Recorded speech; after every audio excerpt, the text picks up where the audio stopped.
Hello à tous, j'espère que vous allez bien. Je suis super heureuse de vous retrouver aujourd'hui pour une nouvelle vidéo. Et aujourd'hui, on va aborder un thème qui revient souvent dans les questions que je peux avoir sur Instagram, en message privé ou quand je fais des petits sondages ou autres, qui est comment s'habiller quand on veut avoir l'air plus mince. Alors j'ai déjà fait plusieurs vidéos à ce sujet, mais je sais que c'est une question qui est assez récurrente, qui revient souvent, donc je me suis dit que c'est l'occasion de refaire un petit refresh et un petit rappel avec quelques principes justement que vous allez pouvoir utiliser et exploiter. Avant de démarrer, je vous rappelle du coup que vous pouvez aussi me suivre sur Instagram, vous pouvez aussi me suivre sur Facebook. Donc sur Instagram, je partage avec vous des inspirations de look, vous pouvez suivre mon quotidien, vous pouvez un petit peu suivre tout ça, que ce soit en story ou dans les publications et le contenu que je vous propose. Et sur Facebook, c'est plutôt là que je vais partager avec vous le lancement des nouvelles formations, des actus. Il y a d'ailleurs une nouvelle formation qui arrive, la nouvelle formation en ligne pour devenir conseiller ou conseillère en images. Donc vous pouvez retrouver bien évidemment toutes les infos sur mes différents réseaux sociaux et je partage tout ça avec vous. Et donc on démarre tout de suite cette vidéo. Donc comment s'habiller quand on veut avoir l'air plus mince, quand on veut allonger et lancer finalement sa silhouette. Ce sont des principes généraux qui vont tous référer à une même grande idée qui est le principe de la verticalité. Donc ça, c'est vraiment un principe que vous devez garder en tête si vous voulez allonger, élancer, affiner, peu importe votre silhouette. Eh bien, c'est le principe de la verticalité. Donc de créer, si vous voulez, en quelque sorte des lignes verticales ou une certaine verticalité sur votre silhouette. Et pour ce faire, on va utiliser plusieurs principes qui vont tendre justement vers cette verticalité. Donc la première chose toute simple, ce serait d'utiliser par exemple des lignes verticales plutôt que des lignes horizontales.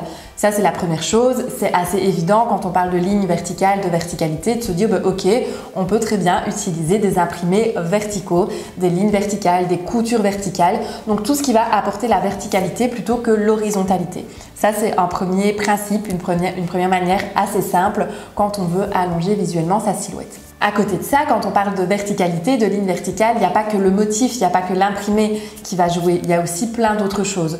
Donc la verticalité, on peut aussi l'utiliser grâce à des lignes verticales que l'on va créer sur la silhouette. Donc par exemple, quand on porte une veste ouverte ou quand on porte un gilet ouvert, eh bien on crée deux lignes verticales qui vont amplifier la verticalité de la silhouette et qui vont donc avoir tendance à allonger ou à élancer un petit peu plus de par ce principe de verticalité. Donc autre moyen d'apporter la verticalité en utilisant et en créant des lignes verticales à l'aide d'une veste ouverte, d'un chemisier ouvert, d'un blazer, d'un gilet, peu importe, mais plutôt ouvert plutôt que fermé. Parce que si c'est fermé, on crée alors à contrario des lignes horizontales qui vont couper la silhouette en deux. Tout ce qui coupe la silhouette, que ce soit en deux ou en plusieurs parties, peu importe, mais tout ce qui va couper la silhouette de façon horizontale ne va plus avoir ce principe d'allonger, mais plutôt de casser ou de tasser à certains endroits, en tout cas la silhouette. Donc on pense toujours bien verticalité. Le principe sera le même pour les harmonies de couleurs monochromes. Donc monochromatique, une seule couleur,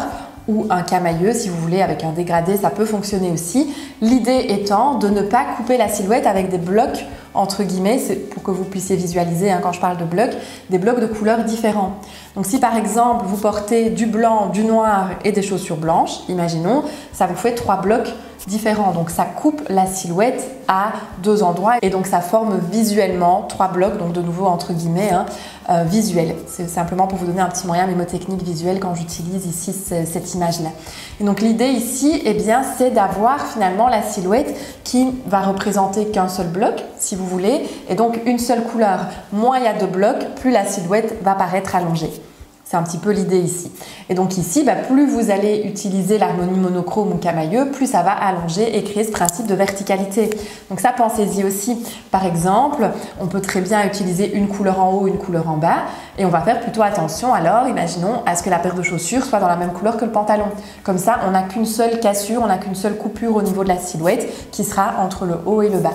Et donc, moins il y a de lignes horizontales, moins il y a de cassures horizontales, plus la silhouette va être allongée. Donc ça, c'est aussi un principe qui peut être intéressant aussi de bien comprendre et d'utiliser dans la pratique. Et ce sera la même chose pour les autres détails aussi. Donc la ceinture, par exemple, on va plutôt l'utiliser dans la même couleur que le pantalon. Ou si on rajoute une ceinture sur une robe, par exemple, on va plutôt éviter aussi un contraste qui sera trop marqué. Donc ça, pensez-y aussi au niveau des accessoires ou des petites touches supplémentaires qu'on rajoute sur la tenue ou sur la silhouette. ça fait partie aussi bien évidemment ici des cassures qu'on pourrait créer. La verticalité, on peut la retrouver aussi grâce aux encolures.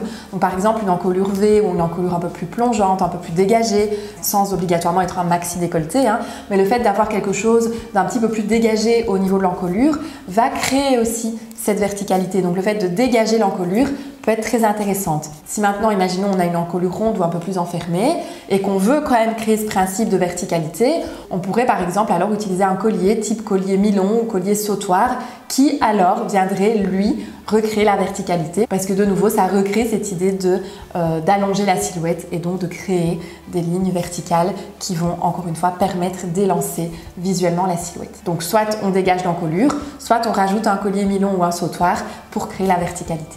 De façon générale aussi, et ça finalement c'est la même chose pour toutes les morphologies, pour toutes les corpulences, de manière générale on va éviter d'attirer l'attention sur une zone qui nous complexe.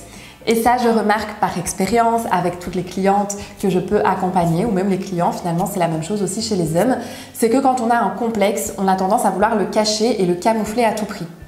Si on cache, si on camoufle, bien souvent, de façon inconsciente, hein, on va rajouter du volume à cet endroit-là ou on va attirer l'attention à cet endroit-là. Et donc ici, l'idée, c'est plutôt de faire l'inverse, donc de se dire « Ok, j'ai des complexes, mais ce n'est pas pour autant que je veux les cacher, que je veux les camoufler. » Mais ça, on y parvient quand on a une bonne connaissance de son corps. C'est pour ça que l'analyse de la morphologie, par exemple l'analyse complète de la morphologie est intéressante et importante aussi à prendre en considération parce que ça, c'est quelque chose de spécifique, de personnalisé. Tout ce que vous pouvez trouver, que ce soit sur ma chaîne ou ailleurs, ce sont des conseils généraux bien évidemment, hein, mais quand on parle d'analyse de morphologie, c'est personnalisé. C'est vous, votre corps, votre silhouette, ce sont vos atouts, ce sont vos complexes, mais c'est une analyse ici qui est personnalisée, mais c'est important bien évidemment d'en tenir compte aussi. Et donc un petit exercice que je vous invite à faire, c'est de faire un petit peu une sorte de switch mental si vous voulez, et c'est de ne plus spécialement vous dire « je camoufle mes défauts », mais plutôt partir de l'effet inverse de « je mets en valeur mes atouts ». Et là, vous allez voir que votre rapport déjà à votre corps, à votre morphologie, va être complètement différent. Et ça va aussi permettre une certaine introspection de dire « tiens, finalement, qu'est-ce que j'aime bien chez moi? Quels sont selon moi mes atouts? Qu'est-ce que j'ai envie de mettre en valeur? Pas ce que j'ai envie de cacher, pas ce que j'ai envie de camoufler, parce que quand on cherche à cacher, à camoufler, on finit par attirer de façon inconsciente l'attention finalement sur ces zones-là, mais plutôt qu'est-ce que j'ai envie de mettre en valeur. Et ça, c'est vraiment un petit conseil que je vous invite. Et ça, de nouveau, pour toute morphologie, pour toute corpulence, je pense que c'est un conseil vraiment général ici qui peut être utile à beaucoup de personnes, c'est de se dire, ok, finalement, quels sont mes atouts? Pas ce que j'ai envie de cacher, mais qu'est-ce que j'ai envie de montrer? Qu'est-ce que j'aime chez moi? Et ça, je vous invite vraiment à y réfléchir parce que je trouve que c'est super intéressant aussi de faire le cheminement inverse, de ne pas vouloir cacher, de ne pas vouloir camoufler des petits complexes, des petits défauts parce qu'on en a tous et toutes, mais plutôt qu'est-ce que j'aime chez moi et qu'est-ce que j'ai envie de mettre en valeur. Et du coup, d'agir en fonction aussi pour mettre en valeur ces parties-là de votre corps et de votre morphologie, de votre silhouette. Donc voilà ici pour mes conseils pour comment s'habiller quand on veut paraître plus mince. J'espère que ça vous aura aidé, j'espère que ça vous aura donné des idées, des pistes de réflexion en tout cas. Alors bien évidemment, tout ça est à combiner aussi avec sa morphologie de départ. Hein. Comme je le dis toujours, chaque morphologie peut aller d'une corpulence très mince à très pulpeuse. Il faut aussi connaître sa morphologie. Mais si vous avez en tout cas les conseils généraux pour comment vous habiller, si en tout cas tel est votre objectif bien évidemment. Si vous avez des questions, comme toujours, vous le savez bien, j'y réponds juste ici en dessous en commentaire. Dites-moi aussi si vous avez aimé cette vidéo, si vous avez envie d'autres vidéos aussi. Ça me fait toujours plaisir d'avoir vos retours, d'avoir vos avis. Donc dites-moi tout ça en commentaire. Et nous, en tout cas, on se retrouve la semaine prochaine. Rendez-vous samedi. Comme chaque semaine, rendez-vous à 9 h sur la chaîne pour une nouvelle vidéo. D'ici là, je vous embrasse bien fort. Prenez bien soin de vous et à très bientôt. Bye bye!